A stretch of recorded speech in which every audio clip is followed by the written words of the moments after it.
دیکھیں میرا محبوب ساری رات صرف شبہ تھا کہ یہ صدقے کی ہیں یا میرے گھر کی ہیں، صرف شبہ ہونے کی وجہ سے نہیں سو سکے۔ اور ہم تو پکا حرام ہو کھا لے تب بھی ہم کہتے ہیں آپ متقی ہیں، پکا حرام ہو خالصتاً حرام ہو کھا لے پی لے ہضم کر لے پھر بھی ہم کہتے ہیں ہم متقی ہیں، پرہیزگار ہیں، لوگوں کے سامنے اپنی نیک نامی بنانے کے لیے سارا کچھ کرنے کو تیار ہوتے ہیں۔ اور میرے محبوب کو دیکھیں تو صحیح کہ کس طرح اس نے یہ زندگی بتائی۔ ایک دفعہ آپ صلی اللہ علیہ وسلم نے اپنی باندی کو آواز دی، اس باندی نے سنا ہے یا نہیں سنا لیکن اس کا جواب نہیں آیا، تو آپ صلی اللہ علیہ وسلم نے دوسری دفعہ آپ نے اپنی باندی کو آواز دی، اس نے جواب نہیں دیا۔ آپ صلی اللہ علیہ وسلم نے تیسری دفعہ اپنی باندی کو آواز دی، اس نے جواب نہیں دیا۔ ام المومنین حضرت بی بی ام سلمہ رضی اللہ تعالی عنہا وہ باہر نکلی اور دیکھا کہ باندی کہاں ہے، کہ میرا محبوب بلا رہا ہے۔ اس نے دیکھا تو وہ بکری کے ساتھ باہر صحن میں کھیل رہی تھی، تو حضور علیہ السلام کو آ کر عرض کیا یا رسول اللہ وہ باہر صحن میں موجود ہے، میرے خیال میں وہ آپ کی آواز بھی سن رہی ہے، وہ پھر بھی نہیں آ رہی۔ حضور علیہ السلام وہاں تشریف لے گئے، باندی کے پاس جا کر یہ جملہ کہا کہ میرا دل کرتا ہے کہ میں جا کر میں تمہیں اس مسواک کے ساتھ ماروں، میرا دل کرتا ہے کہ میں تمہیں مسواک کے ساتھ ماروں، لیکن میں اس بات سے ڈرتا ہوں کہ قیامت والے دن میرا مارنا اللہ میرے سے مواخذہ نہ کر دے کہ تیرا قصور کم ہو اور میں تمہیں زیادہ مار دوں۔ تو دیکھیں حضور علیہ السلام نے یہاں بھی تقوی کی بات کی ہے۔ میں آپ کے سامنے کچھ صحابہ کرام کی مثالیں رکھتا ہوں تاکہ یہ بات واضح ہو جائے کہ تقوی کیسے لوگ ہمارے بزرگ ہمارے جو اصحاب ہیں یا اہل بیت کے لوگ کیسے تقوی اختیار کرتے تھے۔ حضرت عمر بن خطاب دیا جلا کر کچھ کام میں مصروف ہے، رجسٹر لکھنے میں، اور وہاں پر حضرت علی المرتضیٰ شیر خدا تشریف لے آتے ہیں۔ حضرت عمر بن خطاب نے رجسٹر بند کیا اور حضرت علی سے سوال کیا کیا آپ ذاتی کام میں تشریف لائے ہیں یا کوئی حکومت کا کام ہے تو اس وجہ سے آپ تشریف لائے، آپ کا کیا کام ہے؟ تو حضرت علی نے کہا میرا کوئی ذاتی کام ہے، میں اس لیے آپ کے پاس حاضر ہوا ہوں۔ حضرت عمر بن خطاب نے وہ دیا جلنا بجھا دیا، اس دیے کو بجھا دیا، روشنی ختم کر دی۔ حضرت علی نے کہا مہمان آتے ہیں لوگ دیے جلاتے ہیں روشنی کرتے ہیں، آپ نے روشنی ہی بند کر دی۔ حضرت عمر بن خطاب نے جواب دیا اے علی میں اس بات سے ڈرتا ہوں کہ میں ذاتی کام میں گپ شپ لگانے کے لیے یا میں علی سے باتیں کرنے کے لیے دیے کو جلاتا رہوں، قیامت والے دن اللہ مجھ سے پوچھے کہ بیت المال سے دیا کیوں جلتا رہا۔ تو دیکھیں تو صحیح یہ تقوی اختیار کرتے تھے لوگ۔ اور ہمارے ہاں میں نے پہلے 2 دفعہ کہہ چکا ہوں، ہمارے ہاں سب کچھ حاصل ہونے کے باوجود پھر بھی ہم متقی کہلانے والے ہیں، عاشق رسول کہلانے والے ہیں، عاشق باللہ کہلانے والے ہیں، فنا فی اللہ کہلانے والے ہیں، فنا فی رسول، فنا فی شیخ کہلانے والے ہیں، لیکن ہمارے عمل میں کچھ بھی نہیں ہے۔ ایک مثال دے کے بات کو ختم کرتا ہوں۔ اگر حضرت شیخ بشر حافی بہت بڑے بزرگ گزرے ہیں، انہوں نے ایک بزرگ سے مسئلہ پوچھا کہ یہاں سے بادشاہ کی سواریاں گزرتی ہیں، اس کے سامنے دیے جلائے ہوئے ہوتے ہیں، روشنی ہوتی ہے، ان روشنیوں میں جو روشنی ہمارے گھر آتی ہے اس روشنی پر میں دھاگا کاٹتی ہوں، سوت بناتی ہوں، پھر اس سوت کو بیچتی ہوں۔ میرا سوال یہ ہے کہ کیا اس کی سوت کو بیچ کر جو وہاں سے پیسے آتے ہیں میں کھا سکتی ہوں یا نہیں، میری روزی حلال ہے یا حرام ہے؟ اس بزرگ نے پتہ کیا کہا، تم کون ہو، پہلے اپنا تعارف کراؤ، تم کون ہو؟ تو وہ پردے میں سوال پوچھ رہی تھی، تو انہوں نے کہا میں بشر حافی کی بہن ہوں۔ تو اس بزرگ نے جواب دیا کہ تمہارا تقوی اس مقام پر پہنچا ہوا ہے، تمہارے لیے وہ روزی کھانا جائز نہیں ہے، کیونکہ وہ روشنی دوسرے کی ہوتی ہے جس روشنی پر تم سود کاٹتی ہو۔ تو ہم تو سب کچھ لینے کے لیے جائز ہیں۔ میں ایک جگہ پر کھڑا تھا، بندے نے میرے سے بات کی، تو وہاں پر بات یہ ہو رہی تھی، یہ درمیان میں دو زمینیں ہوتی ہیں نا، درمیان میں ڈیوائڈر لگا ہوا ہوتا ہے، بھئی یہ والی زمین اس کی ہے، یہ والی اس کی ہے، درمیان میں زمین کا ایک ڈیوائڈ بنا ہوا ہے۔ تو اس نے کہا جی یہ دیکھیں، یہ درخت دیکھا ہے، یہ درخت کسی زمانے میں اس ڈیوائڈر کے اوپر ہوتا تھا، اب یہ درخت اس کی زمین میں چلا گیا ہے۔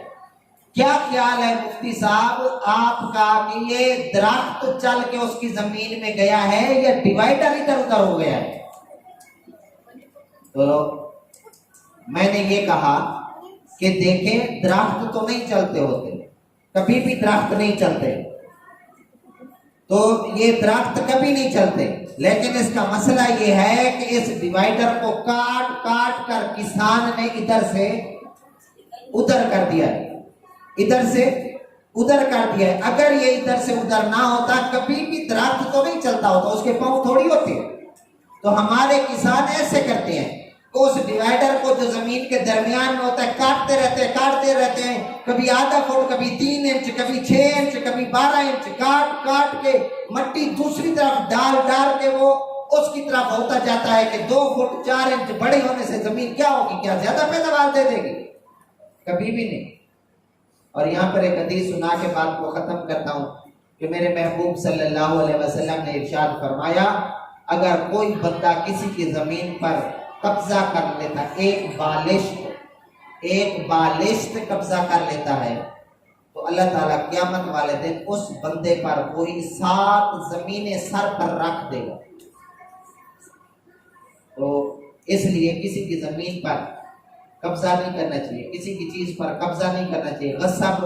نہیں کرنا چاہیے۔ تو میں نے بہت ساری باتیں آپ کے سامنے رکھی تقوی کے اعتبار سے۔ امام ابو حنیفہ رحمۃ اللہ علیہ، نعمان بن ثابت جو 80 ہجری میں بندہ پیدا ہوا تھا، وہ کسی کے ہاں قرضہ لینے کے لیے تشریف لے گئے، اور قرضے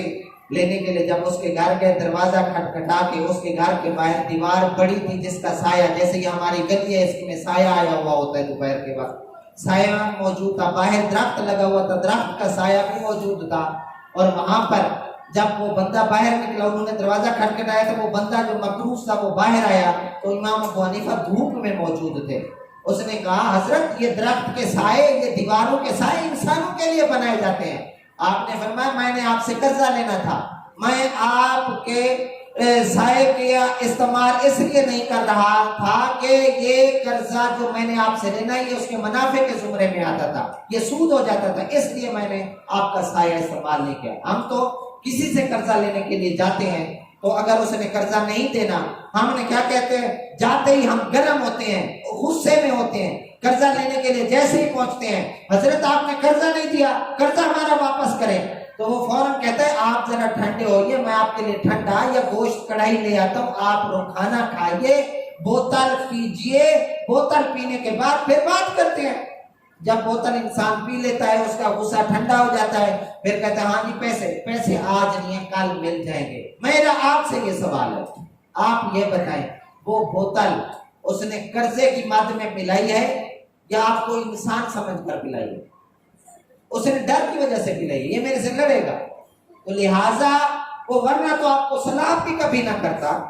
وہ کبھی آپ کا حال حوال بھی نہ پوچھتا، آپ جو آپ کو کڑھائی گوشت کھلا رہا ہے اس کا یہی ریزن ہے